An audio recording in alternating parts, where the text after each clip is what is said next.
Hi, I'm Dr. Jack Zigler, one of the spine surgeons at the Center for Disc Replacement here at Texas Back Institute.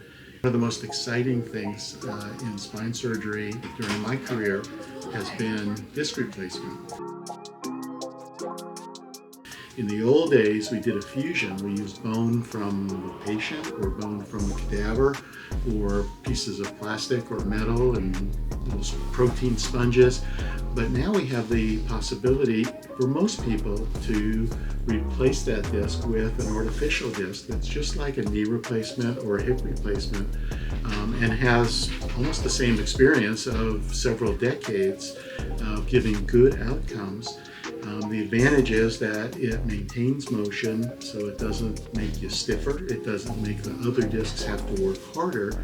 We know that the neurologic recovery for people who have a pinched nerve is the same or better when they have an artificial disc than when they have a fusion. Disc replacements can be done instead of fusions for both the cervical spine or the neck, as well as the lumbar spine, which is in the lower back.